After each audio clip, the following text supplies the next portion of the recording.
Scout Team Players of the Week, and Nick Greaser, Special Teams Scout Team Player of the Week. Our team continues to work really hard each and every day, and that will continue. So very important week here for us to have a bye to get healthy. Got several guys that need this week to be able to rehab and get themselves physically back where they want to be, and looking forward to us being able to focus on that, as well as fundamentally and technically improving as a football team. At this time, we'll take questions. All right, Tom Brew, then Dustin. Tom, is in regards to Michael's diagnosis there. So is surgery not necessary, and is it just a rest and rehab thing with him? That is correct. Surgery is not necessary at this point. So the rehab process has already begun, and he'll be working through that on a daily basis. All right, Dustin, then Zach. Okay. Tom, we obviously talked to you a little bit about Jack, after the game and his performance on Saturday. Just do you feel, I guess, in what ways, I guess, do you feel more confident in him now than you did a year ago when he had to take over? I guess, are you expecting him to have to start at least one game? Just how do you feel like he's a better quarterback now than when he was when he took over the position last year? Yeah, very confident in Jack. As I think I mentioned, even in preseason, that I feel like we have two proven starters on this team. And even as you saw him come in the game on Saturday, just very decisive in his decision-making, and both to throw and to run, and just his maturity, over time, and the experience he got last year, being able to lead us on the road at Wisconsin, and then, play to show a tremendous amount of toughness to play through an injury in the bowl game. And so just his growth as a player, as a leader, he's highly respected by his teammates, brings an energy as well that you could see. And, I thought he gave us a spark even Saturday, so absolute confidence in him, and have always felt that way, always ready to go, and just really ready when called upon, which is a unique quality he has, just to be able to stay focused and locked in, and always be ready, even though he knows he may play one snap, no snaps, or 80 snaps when he steps in the backup role each and every week. Zach and Matt Weaver. I guess just returning to Mike, Tom, kind of what is the process for him now? I know you said surgery is not necessary. Is that kind of a definite thing, or is it something where he could get into his rehabilitation and basically find that maybe it is, or is it really just something that at this point you say, we know that's not necessary and we're just kind of hitting rehab now?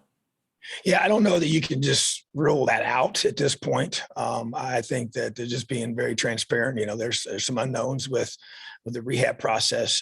Definitely right now is not felt to be necessary, but that's with the expectation that the rehab will be effective. So don't know that at this time, and don't know exactly the timetable when you would know that, but obviously right now we feel confident that the rehab process will allow him to be able to heal and to get back to where he can, be effective. So, but at the same time, we don't know all those answers at this point. Matt and Kevin. Hey, Coach, how you doing? I'm doing good, buddy. How are you? I'm okay. I'm assuming with Jack now being, or if he's a starter, Don McCauley moves into the number 2 role.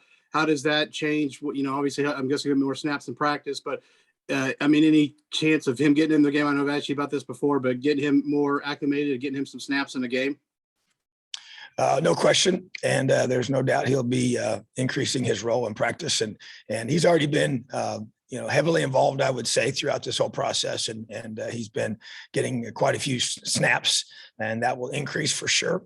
And he's obviously, if as moving forward, he would be the number 2 guy if Jack's the starter. And so bottom line is that Don McCauley is a very gifted athlete and a very good quarterback. So excited for him and his opportunity to continue to grow and develop as a player.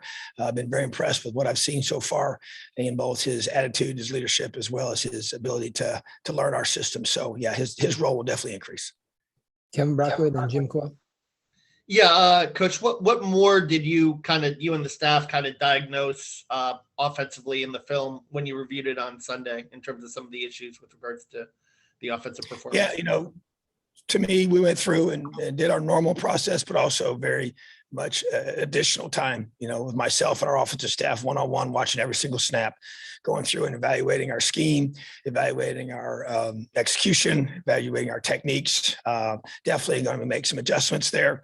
There's no question. The performance was not acceptable, not to our standard, not good enough. And so we have to get it fixed. And so definitely it's going to be, it was a little bit of everything, it was execution, it was play calling, it was, schematic things that we got to be better at. And, they made some calls. Sometimes you get a call, you don't like the call you make, and got to find ways to get out of those calls and get into a better call, and that's where you just have to be able to assess that honestly and openly. And we'll do that. At the end of the day, this is my responsibility to make sure you have coordinators, yes, in all three areas, and they're responsible for, the game plan, the execution of that game plan, but ultimately it's my responsibility. So I am the head football coach of this football team and this program. And so we got to make sure that the way we performed on Saturday night never happens again. So that's the expectation. And there will be multiple things that we're going to be doing to address that. And this week will be used for that purpose. And I'm very confident in our ability to improve ourselves offensively. Jim, then Mike. Hey, Coach, you lost to your second running back of the season through the transfer portal, Tim Baldwin Jr., I think I saw now. So what is that? Your depth is hit, obviously taking a big hit there as you try to get this offense rejuvenated. How hard is that adding to that process? Well, there's no doubt it affects our depth without question. And so other young men are going to have to step up. We do have several in that room. David Holland, as I mentioned, as a freshman, will have opportunities to be able to step into that role. Charlie Spiegel, another young man that's here, has been here in his second season, understands our system, big, strong young man that has done a good job for us. And so he'll get his opportunity as well. And so, yeah, so to me, it's other guys will have a chance to step up and fill that void. So bottom line is that this is a football team. And I want guys that are all in, bought in, and ready to do whatever is necessary and whatever the role may be, that they're the guys that we can count on, that they're smart, tough, and dependable. And that dependability piece is a huge thing. So, that to me is this is the awesome thing about this sport. That's why I love football so much, that we always say two things reveal who you really are. And that is over time and with pressure.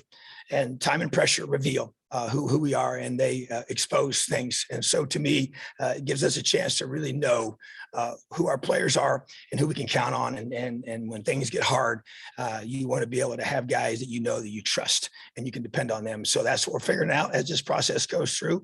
And that's what adversity does. So excited to see this team respond and see who steps up into those roles. Mike, then Ken Bykoff. Yeah, hi, Coach. Is this bye week an opportunity to go back and take a big picture look at where this offense stands right now? And if so, kind of what are one or two areas of the offense that you're focused on over this span? Well, I would say for sure that would be accurate. And, we go through and we'll have a self-scout evaluation that the guys are going to be given to me here by Wednesday, and we'll know exactly on both sides of the ball and special teams. But obviously, defense is an area that has played well predominantly of the time. But still, we're going to work at that to improve as well in some key areas and execution at critical times. But offensively, yes, that's going to be the focus, and to be able to go through, and numbers don't lie, and I got to evaluate where we are. And the areas to focus on to me would be the run game, number one, and then our quarterback play, number two, and then red zone, number three, would be the areas that I would really want to focus on to be able to allow us to evaluate why we're not being effective in those areas, because we need to be.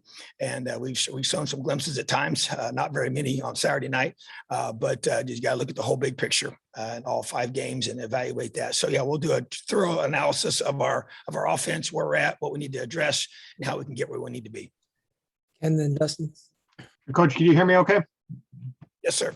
Okay, well, I wanted to ask you about the effort of the defense and Michael McFadden in particular, just the job that they did. I mean, obviously there were 24 points given up, but your thoughts on just the way that they played, and especially Michael McFadden. Yeah, I tell you what, just really proud of the effort. It was pretty obvious to everybody that watched how hard we played. Still made a few key mistakes, though. I felt like that there were some there was 4 third downs that we gave up where we just structurally made some mistakes in our pressures on the quarterback and allowed him to run that really were, I thought, game changing for us. Obviously we gave up, still 24 points wasn't good enough because we lost, but the goal line stand showed a grit and a toughness to this team and just a fight that we have within us that I thought was awesome. And Michael McFadden is special. He's a special player. He's become a very strong leader on the sideline. He has not been that way in the past. This year has been different. He's become a verbal leader. He's always in the past played really, really hard and played well, but has never verbally led. And that has changed. And so that's really elevated us as well. And you also got, C4 doing a phenomenal job of doing that too verbally. Ryder Anderson verbally as well on the sideline, even though he doesn't play a lot defensively. Thomas Allen's leadership on the sideline is obvious and evident and consistent, and it makes a difference, So, but bottom line is that Micah is a special player. He plays with such relentless intensity. He's a great finisher, runs the defense, takes ownership, and takes it personal. And I'm telling you, we had a lot of guys dinged up on Saturday night, and they just kept playing hard. And their attitude was phenomenal. And the fight on this team is reflective, I think, of that personality that this team has. And this is a tough football team. And we faced a lot of adversity, played some tough games, and played some really good football teams. And we just got to stay together and keep fighting. But I think what you saw of our defense is indicative of this team. Dustin, then Kevin. Tom, my apologies. 2 quick ones. One, I guess we've mentioned Tim a couple of times. Can you tell us just what Tim's reasoning was for entering the portal, and also just what's your evaluation been? What stood out to you when you watched the offensive line from Saturday? What stood out to you is what you've the issues you've had there so far? Yeah, you can ask Tim that question. And so I would say the thing that stuck at me about the offensive line is, we didn't play good enough, and there were some times where we held up in our pass protections against a very aggressive defense, but just being able to execute some key techniques at critical times and key downs. I think even also just, on the 4th down run, being able to read it properly as a running back and be able to hit it in the proper spot and make the proper read. There were some holes there at times that we did not take advantage of. So it's a collective group effort. It's not just the offensive line, but to me, to be able to be more firm at the point of attack in both the run game and the pass game. And we just got to keep getting better in that regard. So to me, there was the effort was there. To me, it's about focusing on technique, which will be an emphasis here these next several days of practice during a bye week to focus on fundamentals and technique and working on our combinations and being able to do what we do together and working and moving together. And that will continue to be an emphasis. So to me, not good enough performance, must get better, and we'll get better. Kevin, last one. Yeah, Tom, you mentioned other guys being dinged up. I think it was Raheem, right? Reese Taylor, and obviously Taiwan. I mean, where are they this week? And how do you handle the bye week with those guys? Yeah, the good news is with all those guys that were injured on defense, they all have a prognosis of expecting a full recovery in the short term. But that was, for some of those guys, will mean that they will not practice this week. The goal is to get them ready for Sunday night's practice a week from yesterday, to be able to get them ready for a full week of preparation for Michigan State. But many of those guys will be rehabbing heavily this week, but fully expect them to be able to recover and be full speed for the second week of this 2-week window. All right. Thanks, Tom. Have an awesome day, Elio. Thanks, guys.